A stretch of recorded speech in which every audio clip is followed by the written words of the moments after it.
Bonjour et bienvenue dans cette 12e partie du sujet karma. Ici, c'est la version longue que vous êtes réputé aller voir si la version courte de synthèse vous a inspiré. Aujourd'hui, nous allons parler dans cette 12e partie de trois aspects. En fait, les anomalies mentales et leurs origines dans les vies antérieures. Mais en fait, anomalie mentale, c'est pas vraiment le titre, n'est pas forcément bon. Souvenez-vous que je vous fais l'exégèse améliorée et actualisée d'un livre qui a été assez fondateur pour moi, qui s'appelle donc De nombreuses demeures de Gina Serminara, d'après Edgar Cayce, un des plus grands médiums américains du XXe siècle, mort en 1943. Et donc, dans ce titre, en fait, on va parler de trois choses. On va parler des phobies, des rêves, et aussi des anomalies mentales et des aberrations plus ou moins mentales, psychologiques, ayant des causes à rechercher dans les vies antérieures, en tout cas, suffisamment d'éléments provenant d'Edgar Cayce pour donner des exemples assez significatifs en ce sens. Ça veut dire quoi? Ça veut dire que on va partir de la psychologie et de l'idée que la psychologie telle qu'on la conçoit aujourd'hui, mais en fait le livre, rappelez-vous que Edgar Cayce est mort en 43, le livre était dans les années max 60, 50-60, donc ça mérite d'être actualisé, n'empêche que l'idée demeure, c'est que lorsqu'on nous apprend aujourd'hui la psychologie ou la psychanalyse ou ce genre de choses, on passe à côté d'énormes sujets de nature ésotérique, notamment. Ésotérisme au sens, rappelez-vous, ésotérico, c'est ce qui est intérieur. Les... On peut passer à côté d'un grand pan du sujet, c'est encore aujourd'hui le cas. Dans les facs de psycho, on n'apprend pas les vies antérieures, or nous allons voir des exemples concrets, laissant envisager que certaines choses qui ne sont pas vraiment rationnelles ni rationnellement explicables ont des causes karmiques, peuvent avoir des causes dans les vies antérieures, et à partir de là, ça s'explique. Disons que les choses deviennent limpides.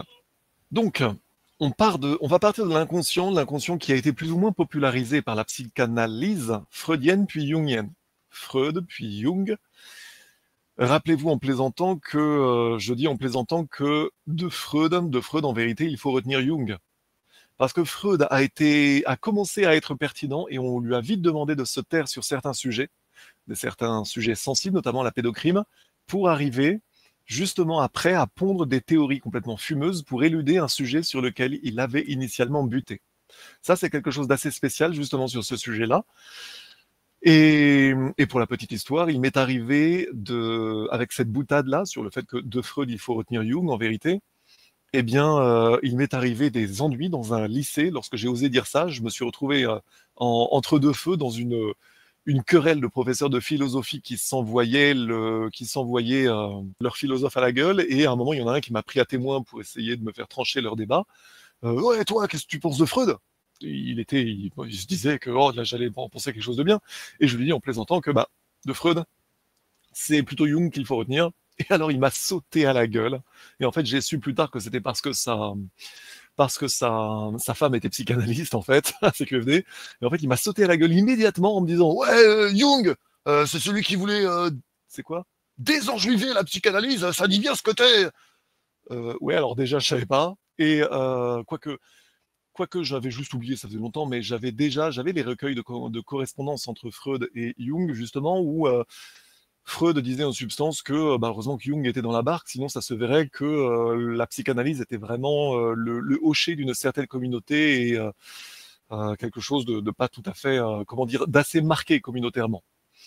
Et c'est d'ailleurs grâce à un très méchant sociologue suisse que j'avais trouvé cette réfugié en Suisse, pardon, que j'avais trouvé cette citation que j'avais retrouvée dans le livre original justement pour la vérifier. Et là, en fait, le prof de philo avait fait une grosse dynamique d'agite-prop après, d'autant plus que j'étais prof d'allemand, donc facile à nazifier, dirais-je.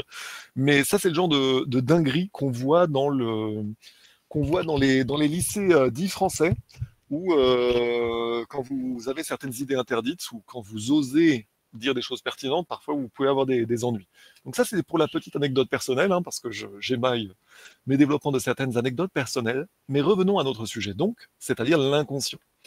L'inconscient et surtout la profondeur bien plus grande de l'inconscient, bien plus grande qu'il n'y paraît.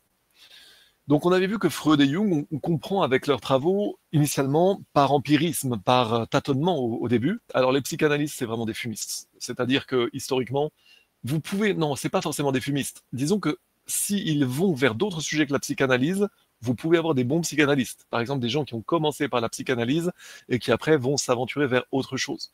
Mais j'avais on va dire dans ma famille, il y a longtemps, un grand psychiatre, enfin, un médecin avec une carrière extraordinaire, un peu comme Raoult, en fait, qui était un peu, qui avait été médecin de brousse, l'héritage de la médecine coloniale, vraiment, qui avait cumulé le meilleur de la médecine occidentale et le meilleur de la médecine africaine, avec la pharmacopée, avec certains bons sens terriens, quand il se retrouvait à devoir faire acte de débrouillardise au fin fond de la forêt équatoriale. Et par ailleurs, il était psychiatre, donc par opposition aux psychanalystes, aux psychiatres, pardon, aux psychologues. Les psychiatres, c'est vraiment, là pour le coup, c'est vraiment des années d'études. C'est pas, j'ai fait une psychanalyse, donc je suis devenu psychanalyste. Et donc, il disait en substance que, à l'époque, on est il y a 30 ans, hein, il disait que la psychanalyse, globalement, c'était des fumistes, sauf quand ils allaient vers d'autres disciplines, mais que la véritable psychiatrie, lui, ses pistes de travail qui ont été largement vérifiées, enfin de plus en plus, c'est que les hypothèses de ce qui était peu explicable étaient neurologiques, c'est-à-dire des brèches dans le développement du cerveau, ou bien des chocs, ou bien différentes choses de cette nature. Et c'est vrai, et notamment, vous pouvez trouver dans un livre étonnant, notamment dans Ponérologie ou dans 11 septembre, l'ultime vérité, vous pouvez trouver des développements très intéressants sur la, le lien entre certains comportements psychopathiques, sociopathiques ou histrioniques, notamment différents troubles de la personnalité.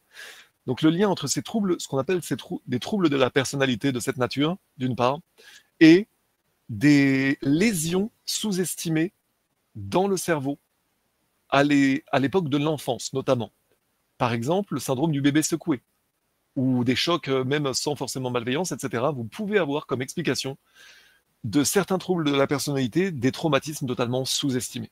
On va d'ailleurs en voir deux, trois exemples, confirmant d'ailleurs que tous comment dire, ces problèmes-là n'ont pas forcément qu'une explication karmique. Néanmoins, voilà, on va dresser quelques pistes pour justement envisager qu'il puisse y avoir plusieurs hypothèses. Mais là, ce qui va donc nous intéresser, c'est que dans l'étude de l'exploration des profondeurs de l'inconscient, telles qu'elles ont été menées par Freud, puis Jung et d'autres qui étaient des pionniers, sachant qu'on est vraiment dans cette époque où il y a eu la naissance de pas mal de... On reparlera de Piotr Ouspensky d'ailleurs, qui parlait du fait que dans les temps anciens, la psychologie et la philosophie étaient liées. En fait, la psychologie était une branche de la philosophie. On pourrait dire également de la théosophie dans l'articulation de ces trois éléments. C'est-à-dire la théosophie comme étant, au vrai sens du terme, hein, pas la société théosophique, la vraie théosophie au sens étymologique avec un grand T, l'étude de la sagesse croisée des religions. Ça, c'est la théosophie dans son vrai sens. La philosophie, c'est l'étude donc de la sagesse au sens large, pas que religieuse, et la psychologie comme étant quelque part une branche de tout cela, en lien avec le sens de la vie sur Terre et le fait que il s'agissait pour nous individuellement d'aller globalement vers du chaos vers l'harmonie intérieure. C'est-à-dire que parfois, nous pouvons avoir des brèches, que ce soit dans l'enfance, que ce soit dans notre parcours, qui font que nous développons ce qu'on pourrait appeler des troubles de la personnalité, mais la vision philosophique des choses, c'est que tout est évolutif. Et c'est ce vers quoi la neurologie tend également, dans une certaine limite, c'est-à-dire que on est en train de comprendre que par certains égards, la plasticité du cerveau, c'est-à-dire la capacité du cerveau à recréer des connexions synaptiques ou à se réparer, ou en tout cas à recréer des parties saines lorsque, par exemple, le cerveau, c'est le cerveau de quelqu'un qui n'a vécu que des choses malsaines, eh bien, on s'aperçoit que si cette personne est mise dans un contexte sain, elle ne va pas tout de suite être saine, mais progressivement, elle va pouvoir elle va pouvoir évoluer de nouveau vers quelque chose de plus sain. C'est ce qu'on appelle la plasticité du cerveau, la capacité du cerveau à se refaire, à recréer des connexions synaptiques. Mais tout ceci prend du temps. Voilà, tout ceci prend du temps, mais en tout cas, c'est une vision tout à fait autre que, par exemple, la vision statique ou même idéologique aujourd'hui qu'on peut avoir sur certains troubles de la personnalité, où on va avoir des gens, notamment des coachs du net, ou je sais pas, qui vont te dire que vous êtes comme ça, donc vous n'êtes pas comme ça. Mais non, en fait, par définition, on évolue tous, sauf de rares cas réellement psychopathologiques. Et là, on peut parler de lésions neurologiques. Eh bien, on peut avoir vraiment des évolutions qui, pour le coup, vont être... ça veut dire qu'en fait, on peut avoir plus d'espoir et que personne n'est totalement condamné à ne jamais évoluer et personne n'est une bête de foire qui n'évoluera jamais. J'ai vraiment déjà vécu ce genre de choses-là dans des familles vraiment dysfonctionnelles, dans des familles dysfonctionnelles où vous avez parfois le vilain petit canard de la famille, et qu'à force d'en avoir pris plein la gueule, que ce soit dans la famille ou à l'extérieur de la famille, on peut avoir vraiment des comportements qui pourraient être pris pour des troubles psychopathologiques, mais que si la personne est mise dans un bon contexte, elle peut évoluer de nouveau du chaos vers l'harmonie. Là-dessus, c'est ce que c'est ce que j'ai mis dans les petites vidéos que j'ai fait, la petite première série de 33 vidéos que j'ai faites sur les relations interpersonnelles. Le chiffre était un pur hasard pour le coup, mais c'était un clin d'œil christique, prenons-le comme ça, dans lequel je parlais du fatalisme relationnel, prétendant que une personne n'évolue pas. Eh bien, j'ai dit que ce fatalisme relationnel est par définition faux, spirituellement. Tout le monde évolue, mais il faut certains contextes aussi positifs pour évoluer. Donc voilà pour l'aspect, on va dire, non karmique, l'aspect, on va dire, basique et les évolutions de la psychologie et également les évolutions donc depuis Freud, Jung et également Edgar Cayce. N'empêche que c'est en faisant initialement des recherches sur l'hypnose que Freud puis Jung avaient découvert justement l'inconscient puis la potentielle profondeur de l'inconscient. Et surtout l'idée que certains souvenirs sont conservés à l'état, on va dire, latent dans l'inconscient, mais qu'il faut aller forer dans l'inconscient pour aller les trouver. Mais qu'à l'état latent, ils peuvent avoir été vraiment mis sous une couche, dans l'inconscient, sous une couche de vernis de l'oubli pour survivre, pour différentes raisons. On peut vraiment avoir des gens qui sont beaucoup moins, comment dire, qui n'ont pas conscience eux-mêmes de ce qu'ils ont vécu et qui retrouvent ces souvenirs-là. Tiens, d'ailleurs, je regardais tout à l'heure, c'est Nos âmes oubliées de Stéphane Alix. J'avais vu une vidéo extrêmement intéressante de lui parlant justement de ça, présentant son ouvrage. Et je pense vraiment que les ouvrages de Stéphane Alix méritent vraiment d'être lus. Je n'ai dû en lire qu'un seul, mon père en a lu plusieurs, et je pense vraiment que c'est quelqu'un qui a fait un certain parcours. Lisez vraiment lorsque j'étais quelqu'un d'autre, très intéressant. Et là, ça illustre typiquement, je voyais le commentaire d'Amélie Nothomb qui, sur la dernière version de ce livre, lorsque j'étais quelqu'un d'autre, donc de Stéphane Alix, il y avait la présentation par Amélie Nothomb qui disait que c'était un livre qu'il avait tenu en haleine, etc. Pourquoi je lis assez peu de fiction? Parce qu'en fait, la réalité dépasse grandement la fiction. Et que quelque part, l'instinct des poètes et autres écrivains retrouve inconsciemment des vérités supérieures, mais je préfère lire directement des gens qui ont fait l'expérience de ces vérités supérieures, plutôt que des fictions dans lesquelles il y aura beaucoup de spéculation, en fait. Et quand on fait la logique, quand on fait la comparaison entre ce qu'en disent à tâtons les écrivains avec souvent des bonnes intuitions, mais aussi parfois beaucoup de spéculation, il est intéressant d'aller directement vers vers certains types de lectures spirituelles, ou bien les expériences de mort imminente, ou bien les expériences de certains médiums. Bon, après, il y a à boire et à manger chez les médiums, hein. Mais plutôt l'ésotérisme lourd dont j'ai déjà parlé, la vraie théosophie par exemple, et surtout les pionniers, notamment des expériences de mort imminente par exemple. Elisabeth Kubler-Ross, la première, grande femme, le docteur Raymond Moody également, pareil, ça ce sont des livres extrêmement intéressants. Donc voilà pour des exemples. Donc, dans les méthodes d'exploration de l'inconscient, on avait vu que l'hypnose, donc Freud et Jung ont découvert que l'hypnose pouvait être un relais intéressant. C'était également ce par quoi Edgar Cayce, on l'avait vu, avait commencé à dire des choses très intéressantes qui plus tard seulement sont arrivées incidemment, sans le rechercher, vers la question des vies antérieures. En tout cas, il y a quelque chose comme, là pour le coup c'est mal dit dans le livre dont je vous parlais, mais en tout cas l'hypnose est non pas, est quelque part l'hypnose est l'aspect déclencheur d'une recherche psychanalytique ayant finalement débouché sur d'autres aspects et notamment, entre autres, les vies antérieures, mais pas que. Voilà, je corrige la formulation dans ce livre parce qu'il y a des formulations qui sont vraiment, voilà, mais ici, il y a donc tout un domaine qui s'ouvre. On avait déjà parlé plus ou moins on avait déjà buté sur ce sujet, ce que l'on pourrait appeler la psychologie réincarnationniste, c'est-à-dire la psychologie prenant en compte Eben Alexander, oui très bien, Eben Alexander très intéressant, pionnier également des des morts imminentes. Enfin, pas un pionnier, mais le docteur Raymond Moody a encensé l'expérience, enfin l'expérience racontée par et l'expérience de mort imminente racontée par Eben Alexander, qui lui était un véritable scientifique et pour le coup qui a pris la claque de sa vie à l'occasion de son expérience de mort imminente. Bon, comme souvent, mais c'est hyper intéressant. Avec également un contenu qui, là pour le coup, par exemple, est bien supérieur à ce qu'on peut trouver, par exemple, en matière de catéchisme ou autre. C'est bien symptomatique de notre époque, en fait. C'est bien parce que les religions, ou en tout cas certaines religions, on va dire en Occident, je vais parler surtout pour ce qui me concerne, le christianisme, dans sa version catholique et cléricale, passe à côté de certaines réalités, c'est bien par son incapacité à expliquer certaines choses qu'il a créé tantôt au pire du nihilisme ou de la défiance à l'encontre de la religion ou de Dieu, de l'idée d'une puissance supérieure d'une part, ou alors au mieux, c'est dans le contexte chrétien que finalement des personnes sont allées chercher au-delà, mais souvent en se mettant en porte-à-faux vis-à-vis du clergé.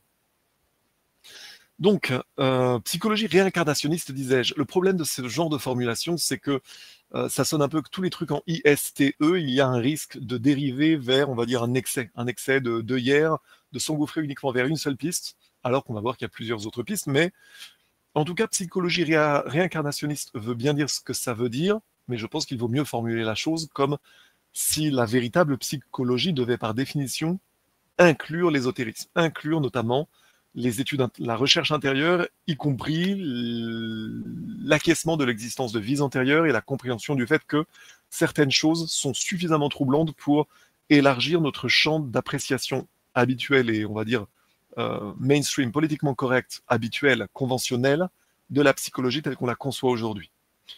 L'hypnose, en tout cas, peut avoir un rôle à jouer, c'est clairement ce qu'on a vu avec Case. Ce qui est intéressant, c'est que on a vu avec Case que l'hypnose permettait à un individu de découvrir les vies antérieures d'autres individus. Mais ce que l'on peut supposer, c'est que vraiment, il y a, semble-t-il, d'autres... Donc, la possibilité que quelqu'un puisse découvrir une des vies antérieures d'une autre personne en étant lui-même le premier sous hypnose, on avait laissé entendre, en tout cas on avait cru comprendre que derrière Casey, ça sous-entendait que quelque part c'était un inconscient supérieur de Case, peut-être la partie supérieure de son âme ou que sais-je, ou une tierce personne, on ne sait pas trop, mais ça avait l'air quand même d'être...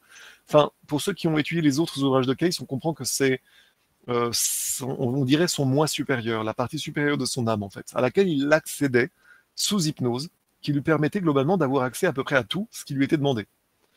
Mais en tout cas, toujours pareil, je vous renvoie aux autres vidéos qui étaient tellement, pour le coup, il y avait des choses tellement puissantes que, et d'autant plus que c'est un matériel totalement documenté par des gens qui ont fait vraiment de façon assez scientifique, qui avaient tout pris en sténodactylo, et bon, c'est un matériel d'études scientifiques vraiment très intéressant et très sérieux avec de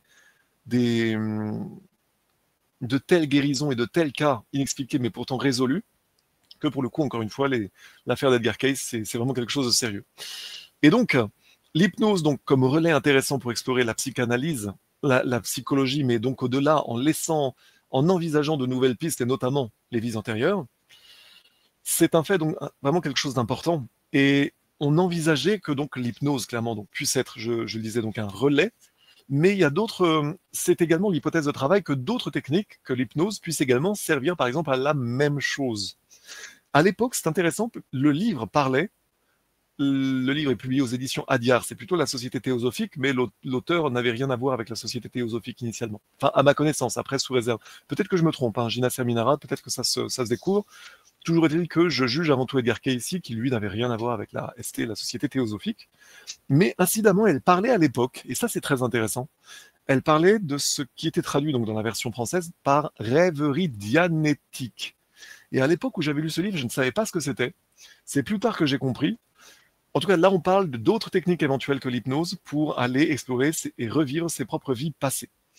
La dianétique, je l'ai découvert plus tard. Qu'est-ce que c'est? C'est en lien avec la scientologie. Alors, la scientologie est une secte, en tout cas considérée comme une secte, on va dire aujourd'hui négative, sauf que j'ai eu à parler récemment avec des gens, d'ailleurs au sein de la dissidence. On sous-estime que parfois on peut avoir des gens de certaines sociétés étonnantes au sein de la dissidence, qui étaient de la scientologie, mais dont j'estimais... Alors moi, ce que j'ai découvert entre-temps, c'est que la scientologie, j'avais envoyé une copine en agent infiltré dans une réunion scientologue pour me trouver un peu de documentation, pour voir un peu ce qu'ils disaient ces gens-là. Et en fait, la dianétique, ça vient de... Alors, je l'ai compris plus tard, regardez. Dianétique, étymologiquement, néologisme qui veut signifier à travers l'âme, du grec dia, à travers, et noos, l'âme. Dianétique, ok, bon. Rêverie à travers l'âme. Quelle est la religion de la dianétique? Je crois que c'est la scientologie, oui, c'est ça. C'est la secte de la scientologie, donc attention, méfiance tout de même, parce que, et le livre sacré, les fondements de la vie, ah ouais. Donc, la scientologie. J'avais donc découvert ce terme-là, et en substance, j'avais compris que la dianétique, en fait, la scientologie, c'était Ron Hubbard qui avait découvert, enfin qui avait découvert de façon empirique, Ron Hubbard, ouais, c'est ça, qui avait découvert plus ou moins que on avait, semble-t-il, des vies antérieures potentiellement, etc., etc. Donc pour moi, c'était, alors c'est encore le cas, pour moi, j'estime que c'est quelqu'un qui a pondu énormément. J'ai découvert ça, putain. Il y a des scientologues qui ont des livres, mais alors c'est un corpus de doctrine qui semble monstrueux et ces gens sont extrêmement, vraiment, ils sont hyper linéaires, enfin pour ce que j'en ai vu, c'est des gens qui sont très dans le mental, qui prétendent être dans le cœur, mais à ce que j'ai vu, en fait, très dans le mental, sous réserve à voir avec la pratique, mais qui avaient des livres en gros pour mettre les gens dans des cases en disant que les gens sont ou bien ceci, sont de tels comportements, etc. Mais ça semblait tellement millimétré que ce truc était à mes yeux suspect. Néanmoins, on peut tout de même avoir, a priori, à ce que j'ai compris, des choses dans les enseignements initiaux qui étaient intéressants, mais à ce que j'ai compris, c'est un peu comme la société théosophique. À ce que j'ai compris, la scientologie a, semble-t-il, été largement détournée par la suite pour en faire vraiment une secte, mais il est possible, je serais tenté de dire d'instinct que certains enseignements qui initialement auraient pu être positifs ont ainsi été détournés vers des fausses pistes, plus ou moins sectaires. Pourquoi? Parce que quelqu'un de ma famille, je sais, était tombé dedans pendant un moment d'égarement, de recherche dans sa vie, et je sais que cette secte, là pour le coup, la scientologie en tout cas, dans les années 80, elle aimait bien que ses adhérents lui fassent des gros chèques, un peu comme dans le sketch des Inconnus. Vous savez, Skippy, je donne tout à Skippy. C'est la déesse Richnou, hein, il faut tout donner. Ce que tu possèdes est le bien que tu possèdes est un lien qui te retient, ou je sais plus exactement, mais qu'il faut tout donner à la secte, ce genre de choses. Donc voilà, méfiance là-dessus, mais j'envisage tout de même que, pour le peu que j'en connais, à l'origine de la scientologie, peut-être qu'il y avait des choses intéressantes, dont je suspecte qu'au moins sur la compréhension mentale des choses et ne pas être uniquement... Tom Cruise est devenu un spécialiste de la dianétique, oui, certainement oui, puisque c'est un scientologue, et pendant un temps d'ailleurs on disait aussi que Sarkozy était scientologue.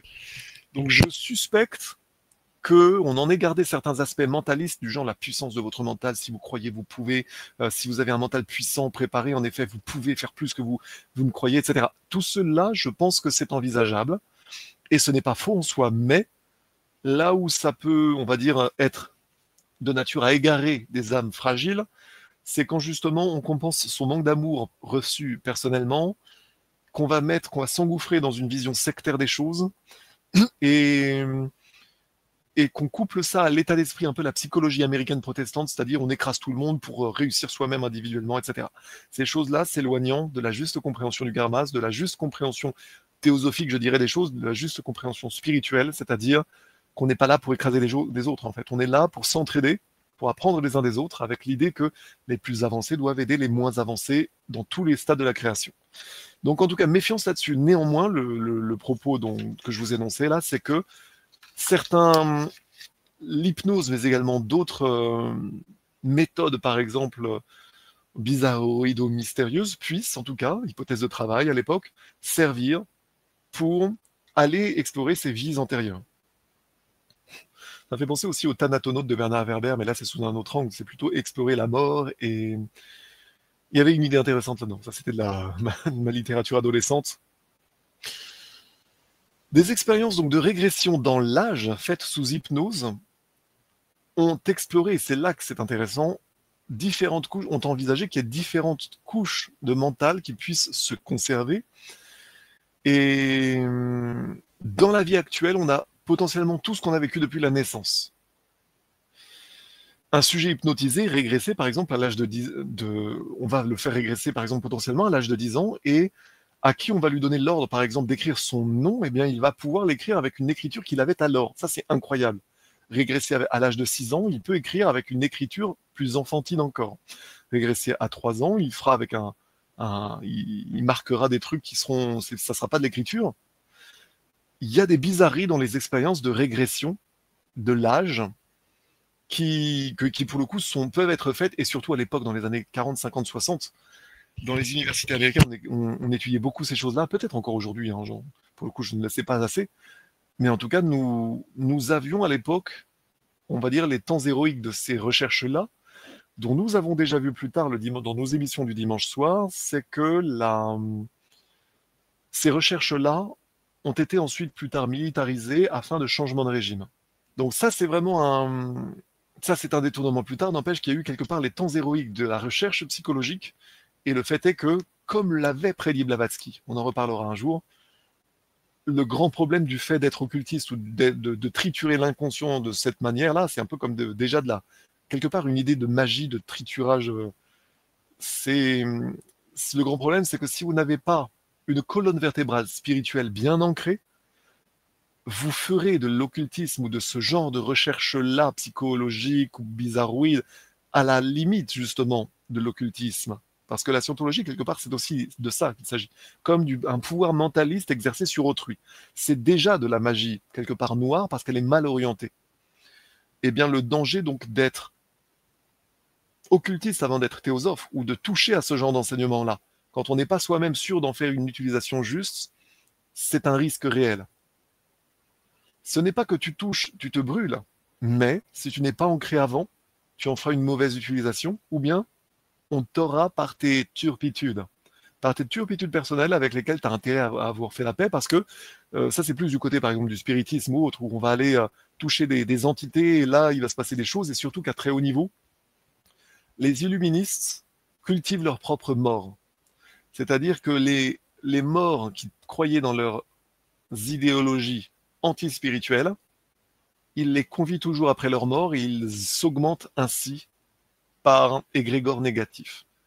Là, je vous ai donné une clé de compréhension spéciale. Donc on peut avoir de très mauvaises utilisations qui sont faites de tout ça, à la confluence de l'occultisme, de la psychologie, du mentalisme, de tout ce que vous voulez. Mais danger, et surtout, la grande cause, c'est la déspiritualisation de notre époque. Donc, on connaît un peu ces recherches-là, en tout cas on en parlait dans les années 50-60 ou même aujourd'hui. Par contre, on connaît moins certains pionniers, par exemple, le savant français de Rochas, qui, dans la seconde partie du 19e siècle, nous déclarait être capable, au moyen de certaines techniques, Beau de Rochas, ingénieur indépendant, au moyen des mêmes techniques de régression, de rappeler les souvenirs d'expériences passées. Le livre de Rochas s'appelait Les vies successives, et n'est pourtant pas considéré comme un livre scientifique. Albert de Rochas d'Aiglun, intéressant. Donc c'est lui. Eugène Auguste Albert de Rochas d'Aiglun. Alors là, quand quelqu'un a un nom comme ça, vous rajoutez derrière, et le dernier entrée ferme la porte. Ça, c'est une blagounette à faire en société, on va dire, quand des gens ont des particules à rallonge. Mais bon, en même temps, il n'y en a plus beaucoup. Et donc, il a, pour le coup, auteur d'études sur les sciences militaires. Initialement, c'est un militaire polytechnicien, puis auteur, éditeur, traducteur et cartographe français. Donc, quelqu'un qui avait un cerveau. Auteur d'études sur les sciences militaires et le paranormal, il se spécialise vers la fin de sa vie dans le surnaturel, spiritisme, magnétisme animal, hypnose, lévitation, réincarnation. Ses travaux sont reconnus par Henri Bergson, Charles Richet, Camille Flammarion et Émile Boirac. Il reprend les travaux de Jean-Martin Charcot et a comme disciple Charles Lancelin, pionnier de l'étude du voyage astral.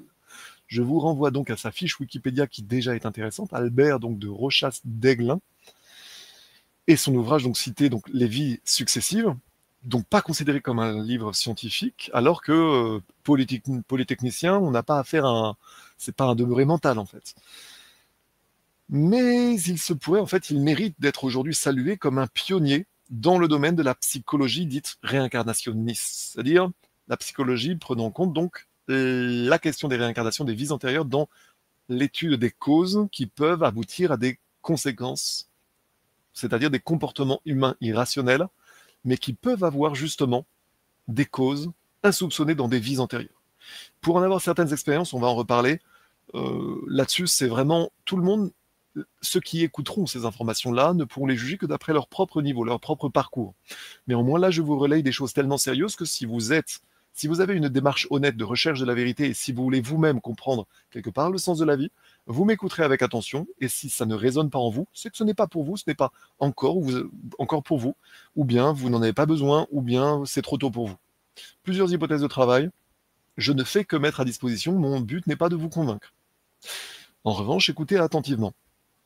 Donc, Albert de Rochas-d'Aiglun, pionnier donc de la psychologie réincarnationniste.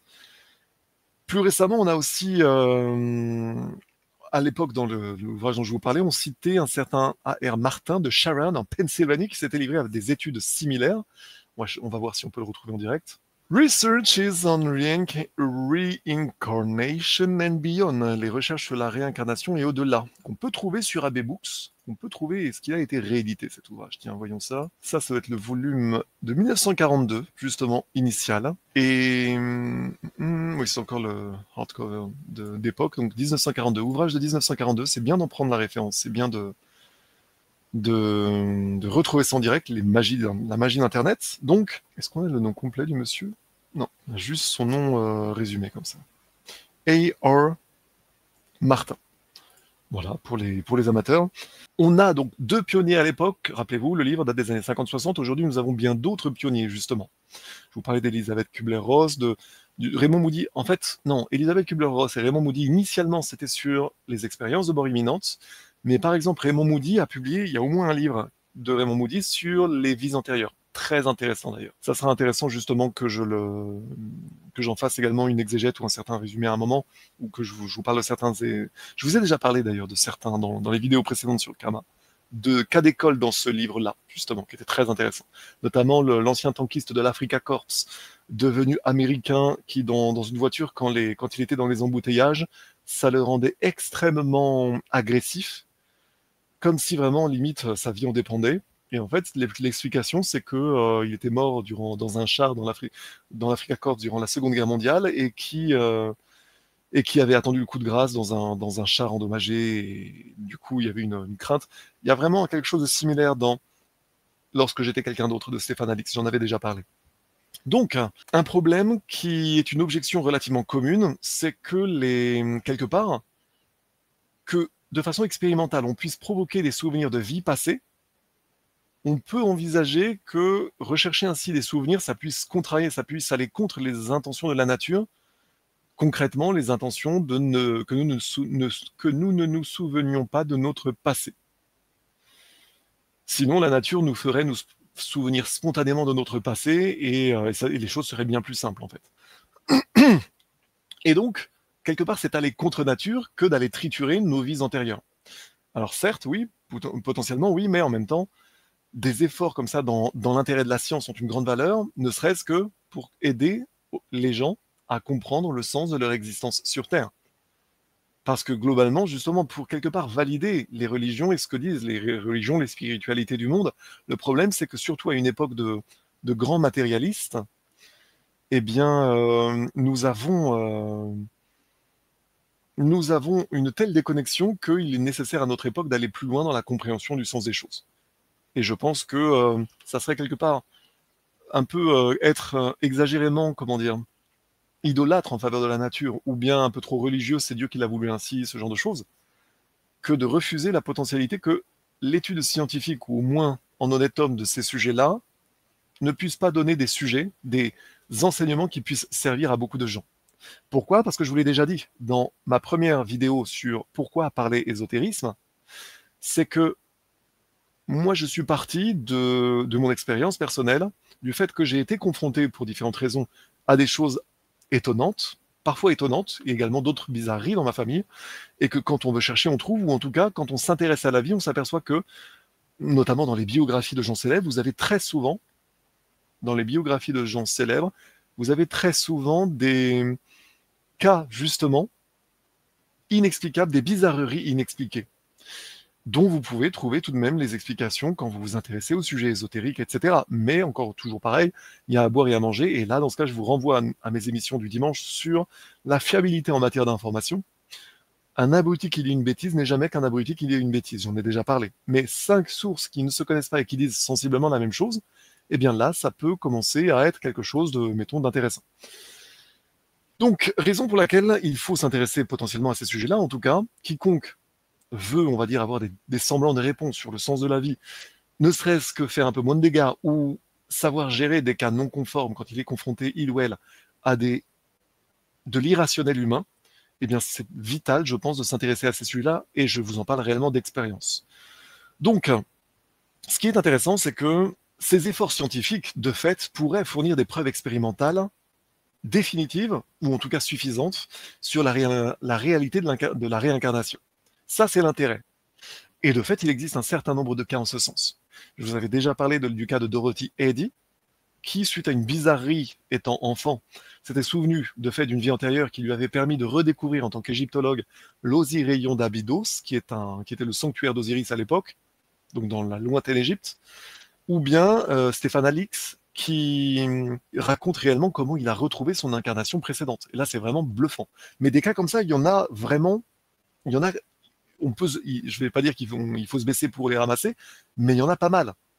Donc voilà, quiconque étudie ce sujet-là en, en honnête homme ou en honnête femme va buter sur ces cas-là. Et là, pour le coup, ce sont vraiment des validations, sinon des preuves expérimentales, en tout cas, validées par l'expérience de la réincarnation, en tout cas, d'une chose qui, bon, vous pouvez toujours aller chercher d'autres hypothèses de travail, mais le résultat, c'est qu'on a vraiment des gens qui se souviennent de leur incarnation et qui vont réussir à retrouver exactement, non seulement qui retrouvent la personne précisément, mais qui en plus avaient des peurs tellement proches ou un arrière-plan ou des bizarreries de névrose, machin, qui étaient tellement proches, le cas de Stéphane Alix, c'est intéressant, de leur vie intérieure, qu'on peut faire voilà. Mais néanmoins, des sceptiques, de toute façon, des zététiciens compacts, hein, carrés et bornés, iront toujours vous dire que c'est pas une preuve, etc. Oui, parce que Blavatsky leur répondrait que le problème de la preuve, c'est qu'elle se limite la science se limite aux 5 sens et éventuellement à d'autres compréhensions, par exemple le magnétisme.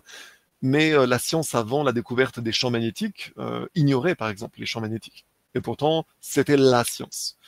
Ce qui nous laisse envisager que la science, notre science, n'est juste pas encore complète aujourd'hui, mais c'est justement par ce genre de recherche-là qu'on qu'on développe la compréhension qu'a l'humain du sens de la vie et de ce genre de choses. Comment la science peut-elle donner des preuves sans réel outil pour mesurer l'aspect? Eh bien, si on peut parfois avoir justement des outils qui mesurent par exemple la perturbation des champs magnétiques et qui vont même pouvoir mettre en image ou en tout cas enregistrer ou retransmettre des choses qui par exemple sont captées par des médiums, par des séances spirites ou des choses comme ça. À boire et à manger, hein. Mais vous avez ce genre de choses. Vous avez un moment, je vais vous en parler un moment, mais ça sera après le sujet karma. Je vous parlerai plus tard d'un ouvrage qui m'a fait découvrir quelque part un des premiers ouvrages de spiritualité que j'ai pu lire, qui parlait de ce que Blavatsky avait théorisé.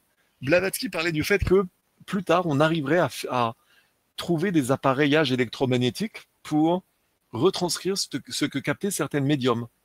Par exemple, avec les défunts ou les esprits bizarroïdes à côté, pas forcément toujours des trucs positifs d'ailleurs, hein, mais qu'il serait tout de même possible, parce que c'est basé sur comme du magnétisme, comme la radio en fait.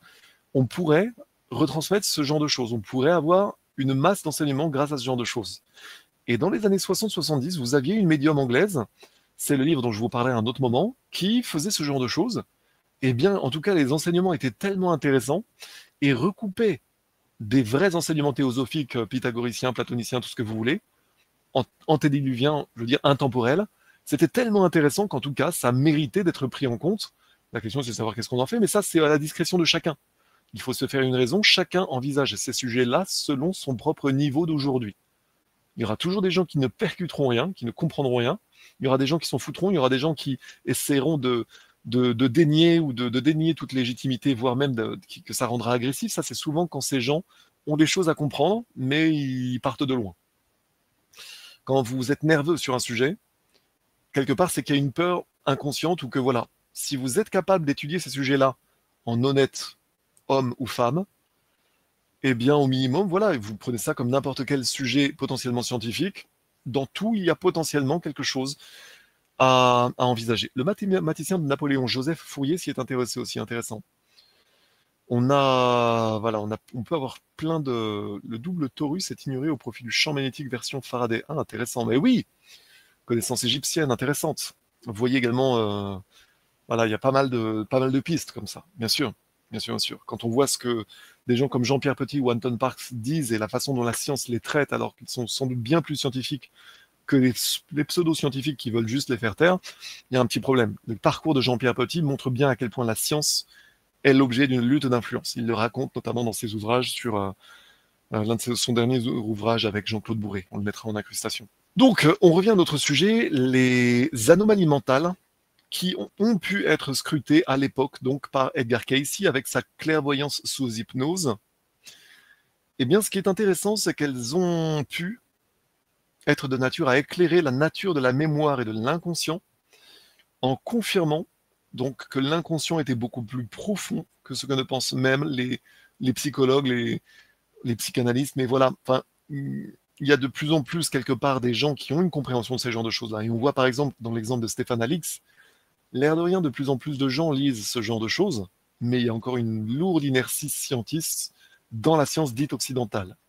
C'est d'ailleurs l'une des raisons de la décadence actuelle de l'Occident, en fait. C'est l'incapacité à sortir de cet orgueil scientiste qui est très encouragé d'ailleurs par notamment certaines communautés qui sont extrêmement matérialistes et qui considèrent de leur devoir de poigner notamment les gentils à base d'enseignements faux pour continuer d'en faire des vaches à lait par l'usure financière, ce genre de choses, mais ne pas permettre aux gentils de s'émanciper quelque part. Et ça, c'est quelque chose qui se retrouve vraiment dès l'Antiquité avec le culte de Moloch. Ça se retrouve dans l'Ancien Testament, c'est-à-dire ou dans les clergés décadents, notamment de l'Égypte, puis plus tard du judaïsme, mais également des Phéniciens, ex-sumériens, enfin, dégénérescence de l'époque, dégénérescence cléricale de l'époque, avec toujours cette logique de mauvais berger et de clergé mettant un joug sur l'esprit des gens afin que ces gens-là ne puissent pas s'émanciper de leur clergé.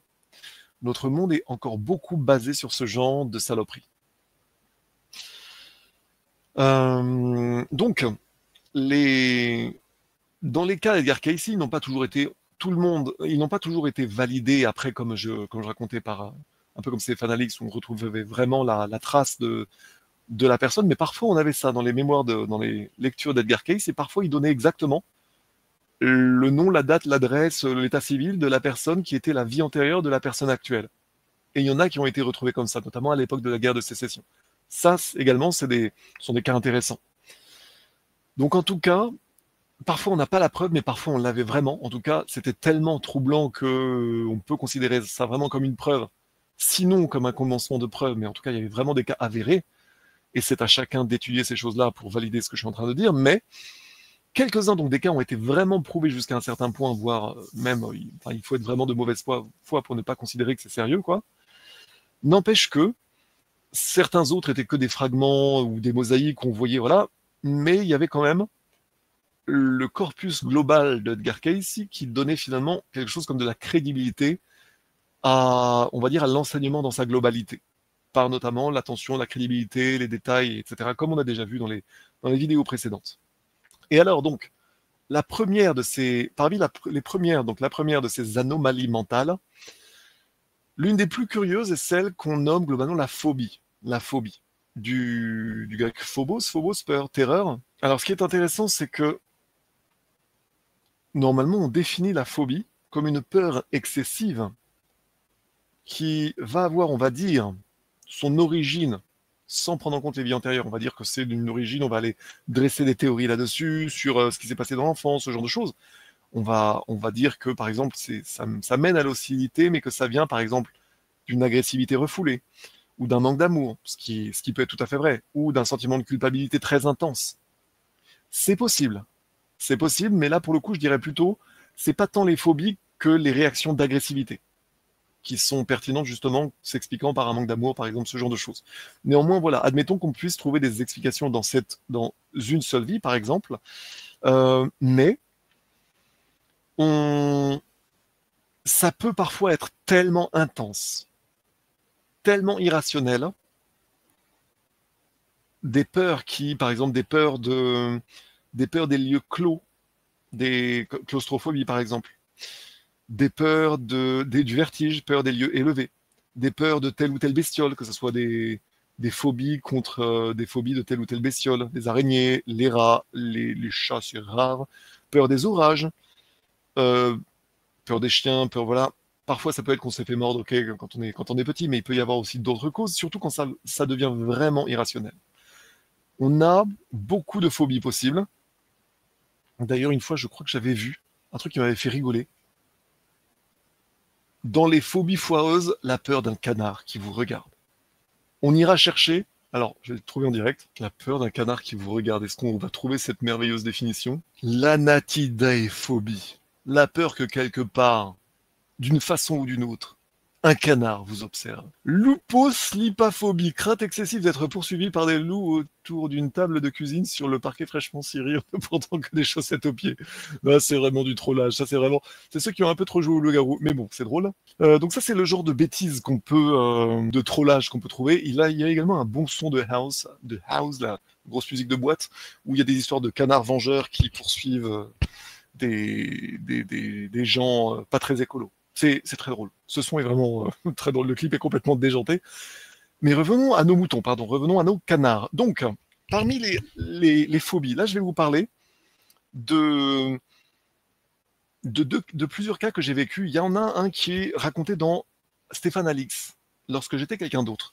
Le cas, c'est que dans son incarnation actuelle, c'était un fou d'Afghanistan qui avait couvert la guerre d'Afghanistan, donc 78-88 à l'époque, et à un moment, il avait toujours été attiré par la guerre, mais plutôt par la question de savoir qui avait raison ou pourquoi on faisait la guerre, etc., mais une fascination vraiment particulière.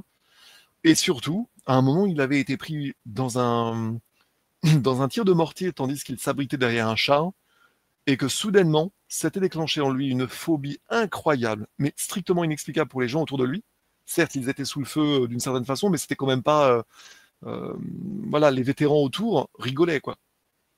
Et lui était le seul à s'aplatir et à être vraiment dans une crise nerveuse, quoi. Eh bien, dans le livre Lorsque j'étais quelqu'un d'autre, il y a pour moi un lien qui est évident, en fait, qui n'est pas vraiment, peut-être pas aussi bien développé, je pense pas autant dans le livre, mais pour moi, il est évident que c'est en lien avec la façon dont il est mort dans la vie antérieure. Parce que dans cette vie antérieure, en tout cas, c'est pas totalement tranché dans le livre, mais c'est quand même assez évident, clairement. Il est mort derrière un Stug, donc un Sturmgeschütz, c'était les canons d'assaut allemands.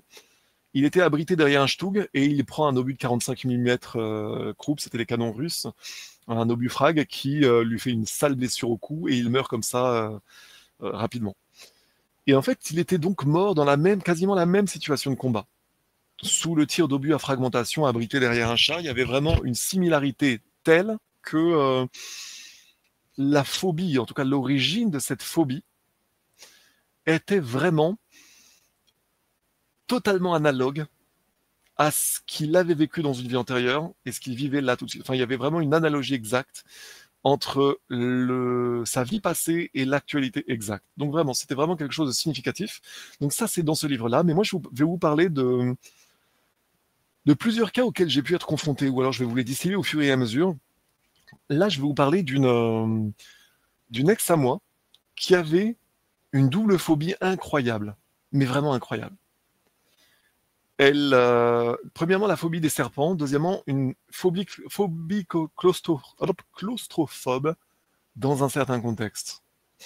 Premier point, les serpents. Elle voyait un serpent, elle s'évanouissait. Et en plus, avec des choses qui arrivent, mais limite qui n'arrivaient qu'à elle. Mais là, ça implique ce que je vous ai déjà dit au sujet des vies antérieures.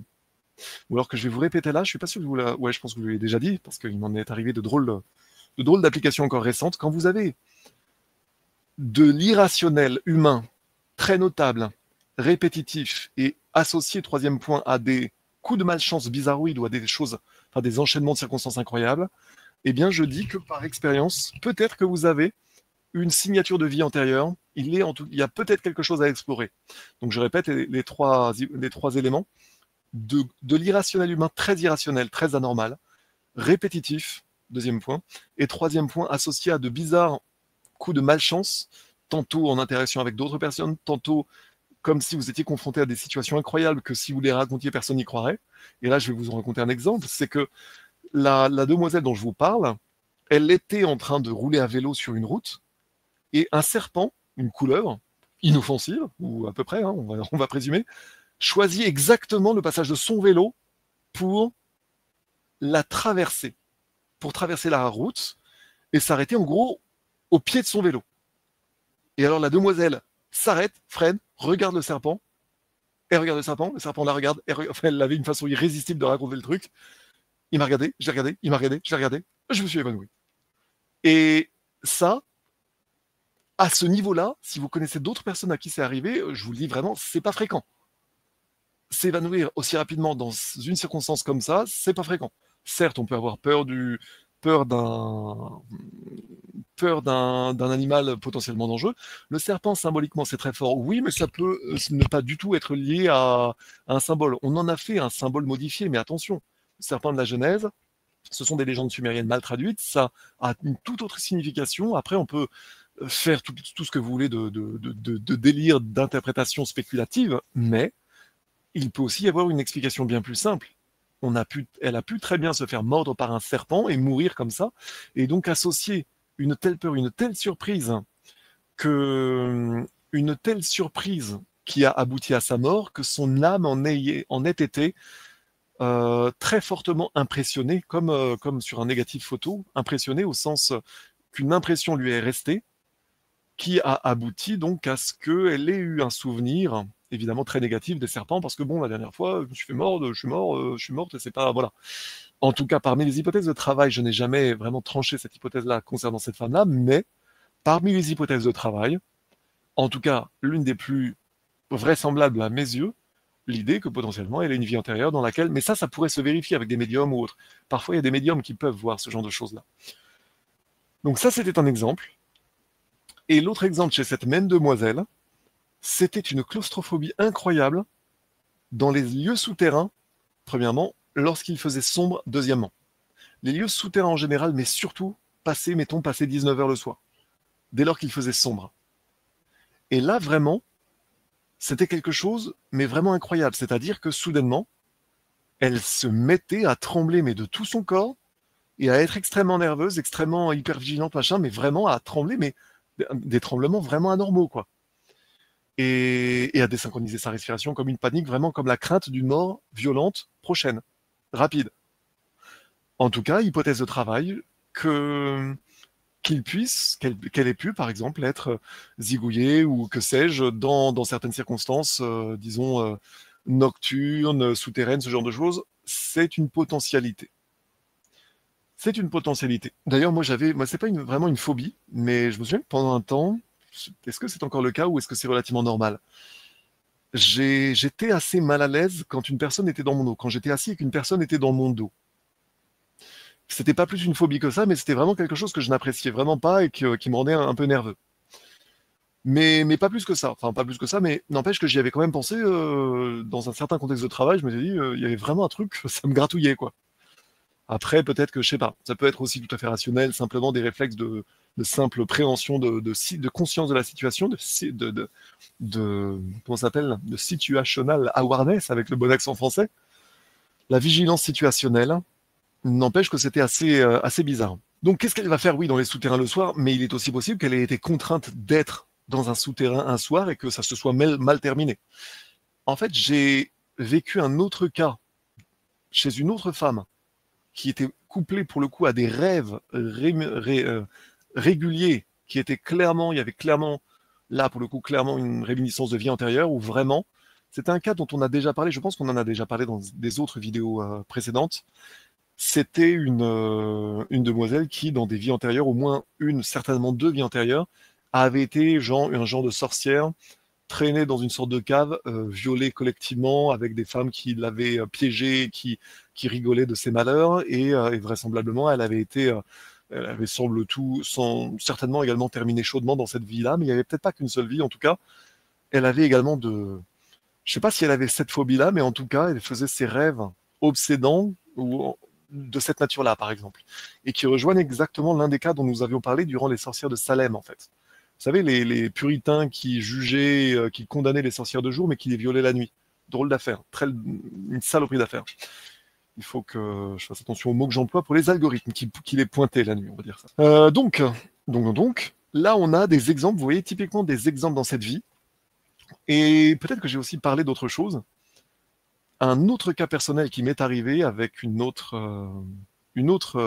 chérie, dirais-je, qui était vraiment pour le coup, très belle relation. D'ailleurs, la première, je crois que j'en avais déjà parlé, c'est celle que la première fois que je lui avais fait l'amour, j'avais vu un château en incrustation. C'est-à-dire que je voyais la situation, mais je voyais aussi un château. Truc vraiment hallucinant qui m'est jamais arrivé, quoi. Et on avait fait tout un parcours ensemble. Cette femme avait vraiment une bizarrerie. C'est que elle avait certains blocages sexuels et passé un certain degré d'intensité, quand vraiment elle commençait à dépasser ou à connaître un début d'orgasme, elle avait très vite, à plusieurs occasions, mais c'était à différents niveaux, jusqu'à ce que ça devienne vraiment problématique. Elle était soudainement dans le même état que l'autre femme dont je vous ai parlé juste avant, dans un état de peur panique immédiat, comme si j'étais non pas en train de tendrement lui faire l'amour, mais en train, au contraire, sans doute de la violer et que j'allais nécessairement la tuer après. Mais vraiment un truc de dingue. C'est-à-dire que soudainement, je devenais son ennemi alors que ça se passait très bien 30 secondes avant. Et vraiment, à la limite, à vouloir se défendre comme si, genre, sa vie en dépendait. Alors, ça arrivait pas tous les jours, hein, mais c'est arrivé une fois, deux fois. Et là, donc j'avais arrêté les choses, blabla. J'avais arrêté les choses, posément, blabla. Mais à un moment, elle m'avait dit dans ce moment-là, alors qu'on avait vraiment par ailleurs une très bonne relation, hein, n'empêche qu'il y avait ce blocage-là, et elle m'avait dit à un moment, une seule fois, que c'était comme si soudainement elle s'était sentie violée. Et moi, j'ai un côté assez, comment dire, j'étais peut-être pas autant rompu avec ces choses-là qu'aujourd'hui, mais là, pour le coup, c'était directement mon orgueil ou mon amour-propre ou mon honneur qui était en cause. Et alors là, je l'ai très mal pris. Enfin, je l'ai pas très mal pris, mais le problème, c'est qu'elle est restée un peu dans cette version-là où quelque part, j'étais en train de la forcer. Et c'est là que je lui ai dit, attention, si tu n'évolues pas ou si on n'explore pas ensemble ces choses-là, il y a un moment où une séparation va se créer entre nous et je ne pourrai pas te rattraper. C'est-à-dire que si tu commences à penser que je suis ton ennemi alors que là, nous butons sur quelque chose de spécial, eh bien, tu ne me laisseras pas d'autres situations, d'autres solutions, concrètement de ne plus te toucher, et donc ça va se terminer en fait. Notre relation va se terminer. Et en fait, le truc, c'est qu'à ce moment-là de sa vie, elle n'était pas capable de dépasser ça.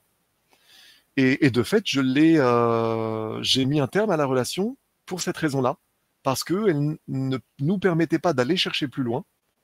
Et du coup, ça crée un mauvais relationnel au-delà duquel la relation de couple allait s'étioler. Ça allait être malsain. Et alors, ce qui s'est passé, c'est que je l'ai laissé partir, enfin, on va dire, mise à distance, et elle a vécu une ou deux petites relations entre les deux, avec des mecs qui étaient beaucoup moins patients que moi, et c'est seulement après, qu'ayant compris qu'elle avait vraiment quelque chose à dépasser, qu'après nous sommes retournés ensemble, application du fait que c'est une connerie que de dire qu'il faut jamais retourner avec ses ex, ça dépend. Mais quand vous avez une vision spirituelle de la vie, ce n'est pas du tout la même appréciation que l'appréciation qu'en ont la plupart des gens qui font une mauvaise utilisation globalement du sexe ou de la... Voilà, enfin vous comprenez, tout dépend de votre niveau d'évolution et de compréhension des choses. Toujours dit que, après seulement, nous avons pu dépasser ce stade-là et ça, c'est vraiment soldé par quelque chose de très beau, très sain. Et quand je parle, rappelez-vous, sur mes shorts, sur TikTok, sur Insta ou YouTube, de relations vulnérantes ou de relations guérissantes, quand je parle du SEXE en tant que auto-guérison à deux, eh bien, typiquement, là, vous en avez un cas d'école. C'est quelque chose qui a été vraiment très positif, une très belle relation, mais qui a été vraiment dans l'attention et dans la coévolution, l'assistance à la coévolution. Là, on a quelque chose de, quelque part, de très sain et de très beau. Eh bien, je vous dis que quand vous commencez à ouvrir les yeux et à être plus conscient, vous avez plus souvent ce genre de choses-là. Aussi parce que, par définition, quand votre âme veut évoluer, quand vous faites le choix conscient d'évoluer, c'est là où, par définition, vous allez plus souvent être exposé à des relations de nature karmique ou bien à des relations intéressantes qui vont vous en apprendre sur tous ces sujets-là et qui feront que, dans toutes les hypothèses, vous apprendrez et vous serez positif aussi pour les autres. Vous apprendrez, vous co-évoluerez, vous co-apprendrez. Ça deviendra donc des auto-guérisons à deux, ça deviendra, voilà, ce que je vous en ai dit. Encore une fois, quand je parle de ces choses-là, j'en parle depuis une certaine expérience qui n'est pas commune, et je pense que bien des coachs du net prétendent dire beaucoup de choses, mais tous ne méritent pas ou bien autant d'audience, ou bien voilà. C'est aussi la raison pour laquelle je fais ces petites vidéos. Je laisse à disposition un certain type de connaissances qui peut servir à beaucoup de gens. Parenthèse refermée sur mon cas personnel. En tout cas, les phobies dont on parlait peuvent avoir ou pas des relations avec la vie actuelle, mais ils peuvent aussi avoir d'autres origines dans une autre expérience, dans certains cas, qui aurait été fait donc dans une vie antérieure. certaines phobies ont pour origine des vies antérieures, des choses qui se sont passées dans des vies antérieures.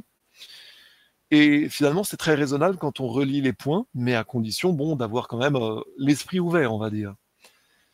L'esprit ouvert, et pas comme quand les OnlyFaneuses vont à Dubaï. Je ne parle pas de cet esprit ouvert. Blague à part, hein. Vous voyez la vidéo qu'a sortie Daniel Le Russe sur la question. Encore une fois, nous parlons de la mauvaise utilisation de notre corps et du très mauvais karma associé à des gens qui ont de très mauvais enseignements spirituels à leur disposition, ou bien qui ont cultivé depuis des générations, des siècles, voire des millénaires, de très mauvais atavismes, qui sont l'exact inverse de ce que je vous enseigne, de ce que je prétends vous retransmettre ici, en l'agrégeant à mes expériences personnelles. Donc, les phobies donc, peuvent donc trouver leurs origines dans des vies antérieures. Et je vous avais, je pense aussi déjà parlé d'une drôle d'expérience aussi d'une femme. Mais là, c'était pas une phobie. Mais quelque part, si, c'était la peur de ne pas avoir d'enfants. Vraiment une demoiselle qui ressentait vraiment une urgence à avoir des enfants et dont à un moment, mais c'était vraiment une obsession parfois excessive. Bon, on n'était pas pressé à ce point, quoi. Et elle avait fini par, suite à une discussion que nous avions eue, puis une émission qu'elle avait vue, il y avait vraiment un concours de circonstances. Vous savez, parfois le destin manœuvre de façon à nous faire comprendre ce que nous avons à comprendre. C'est même très fréquemment le cas, à condition que vous viviez le cœur ouvert, dirais-je. Si vous choisissez vraiment d'évoluer, vous serez, consciemment, vous serez mis dans des changements qui vous exposeront à ce genre d'expérience. Et donc, avec un déclencheur, je vous avais déjà raconté ce cas-là où finalement cette femme, à un moment, avait fait un rêve qui était comme une réminiscence de vie antérieure, dans laquelle elle se voyait pointée dans les bas-fonds de Paris, mettons fin 19e, peut-être au 19e ou début 20e grand max, et qu'elle finissait par mourir dans son sang à l'accouchement, enfin vraiment quelque chose d'atroce, et j'étais là en blouse blanche à ne pouvoir la sauver. Je ne sais pas si c'était vraiment ma vie antérieure, parce que pour le coup, je n'ai pas vraiment connaissance. Je suis sceptique là-dessus.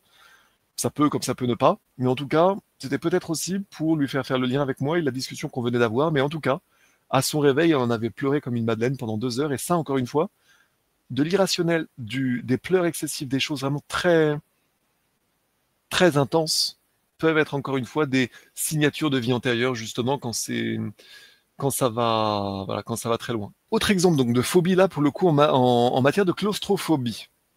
On a une femme qui avait une grande peur des lieux clos. Au théâtre, il lui fallait toujours être placé près d'une sortie. Tiens, d'ailleurs, c'est assez drôle. Je crois que c'est le dernier titre du livre de Jacques Attali qui sous-entend la même chose. Danser près de la porte. Voilà, exactement. Jacques Attali, son nouveau livre, qu'il vaut mieux partager, parcourir d'un derrière distrait, mais peut-être que c'est intéressant, puisque Jacques Attali écrit ou fait écrire des livres souvent intéressants, bien sûr. Mais bon, c'est son délire de pic de la Mirandole, je sais tout sur tout, mais en fait, j'ai un atelier d'écriture derrière moi, ça c'est Jacques Attali. Danser près de la porte, le titre de son livre. Bah, c'est intéressant, là, on a un peu quelque chose de similaire. Je suppose, sans avoir lu, je parie que c'est un peu la même idée, c'est que on peut profiter, mais il faut être le premier à se barrer s'il y a un incendie, par exemple. Ça, c'est la logique vraiment la logique du prédateur, qui bénéficie, mais qui espère survivre après le chaos qu'il aura semé. Donc cette jeune femme au théâtre, il lui fallait toujours être placée près d'une sortie. Si l'autobus qui la transportait se remplissait trop, elle descendait et attendait le suivant. Ça, vraiment, j'ai déjà rencontré ce genre de personnes. De l'agoraphobie, la phobie de la foule. Si elle faisait une excursion à la campagne, elle craignait d'entrer dans une grotte, dans une caverne ou n'importe quel endroit fermé de petite dimension. Ni elle, ni aucun, ni elle, ni aucun membre de sa famille ne comprenait cette curieuse attitude, car personne ne pouvait se souvenir d'un incident spécial de son enfance capable d'avoir provoqué une telle frayeur. D'après la lecture de Case, l'explication se trouvait dans le fait que, dans une vie précédente, elle avait péri étouffée sous les décombres d'une caverne qui s'était effondrée sur elle.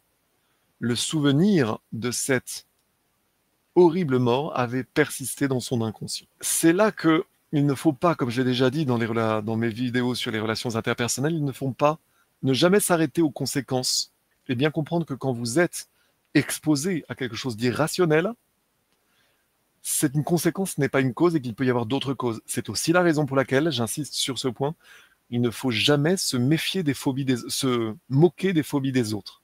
Souvenez-vous d'ailleurs qu'on a déjà vu le karma de la moquerie, mais ne jamais se moquer des phobies des autres. C'est vraiment très important. Pourquoi? Parce que nous sommes en train justement d'évoquer cette idée, c'est que il peut y avoir une profondeur et il peut y avoir des causes insoupçonnées derrière les phobies apparentes.